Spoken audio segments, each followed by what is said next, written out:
Adam, team selection-wise, we talked a little bit before about, could the manager have tinkered a little bit? It is difficult with some of the options, certainly around midfield, but Curtis is available on Wednesday night. What would you do? Yeah, I'm wounded slightly by as I said before, a little bit of misfortune around Curtis and also Gakpo apparently not being ready for this one.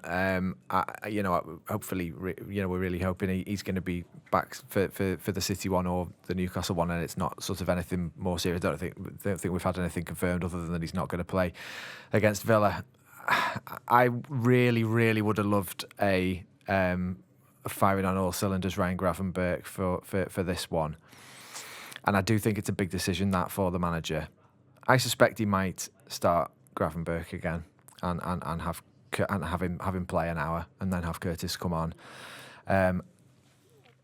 just because I really think it's important that we, as Rob's just said before the caller, that we sort of treat this as a cup final. So I think as much as possible we need to be starting with our best team possible.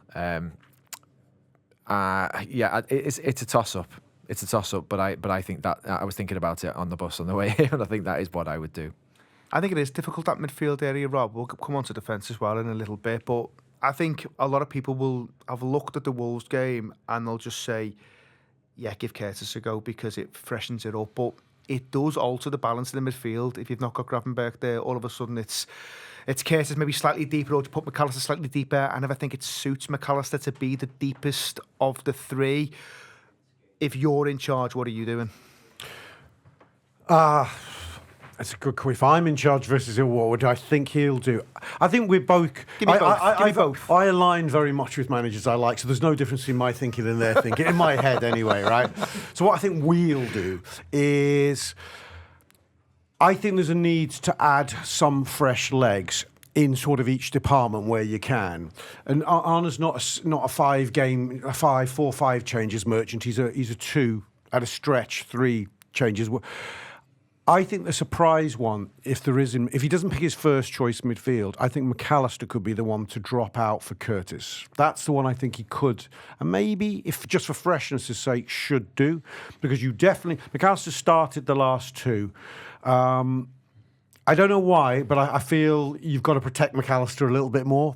I don't know why, he just feels slightly more, not because he's more special, just maybe slightly more breakable because he's a smaller lad. I don't know what it is. We've seen him look tired. It's just a little thing. We've seen him look tired. Yeah. We've seen him look tired, yeah.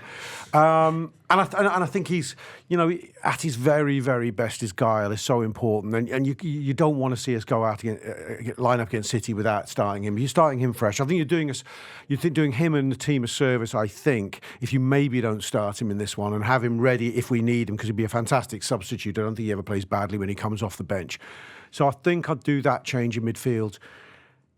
In attack now, Sean of Gakpo, Diaz. Well, I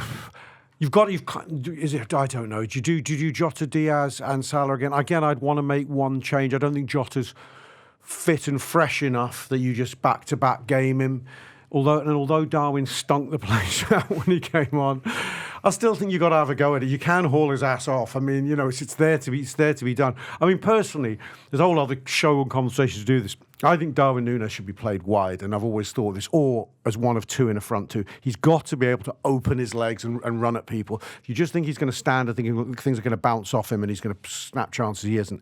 But I think I probably would gamble and start him ahead of Jota for freshness' sake, and Tsimikas at the back. So I'd have those 3 changes, yeah. That'd give me a bit of freshness, and then I'd make 3 different ones for City. And so by the time I get to Newcastle, I'm going, well, actually, only 4 of these lads have played every game. I'd expect to see maybe 2 or 3 changes. We didn't really touch on, whilst you were out the room briefly, we didn't touch on the defence. Do you think he might just look at full-back areas? I expect Trent to play, but he might have an eye on, if Rashford does come off the bench and Trent's tiring a little bit, does he then bring Bradley on maybe? But the point I made at the start of the show was that I was a little bit surprised that maybe he didn't do something at left-back. Do you think he might look at that one for this game? I think this would be the one to do it. I think Tsimikas would seem to be the obvious one, because you can't expect Robbo to do 4 games in 15 days. It's just ridiculous. He is a lad who's obviously nearer the end of his career than the beginning of his career, because that's how time works. He's looking tired a lot. As was said on the pink, as soon as it got down to just get rid, he was back on like level terms, knew exactly where he was going. But he's not operating the same way, and it's possibly just a change in the system. It's just not been a good season for him overall.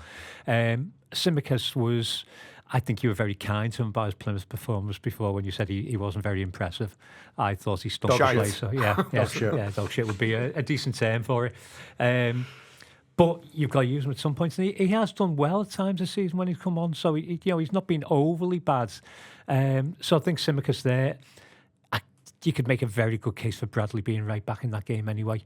I don't know why Trent was pulled so early on Sunday. I think he's working his way back. I think they think he's working his way back to fitness, don't they? So they didn't want to. He doesn't start the derby. He was having a terrible game. His touch was completely off. The derby was his first.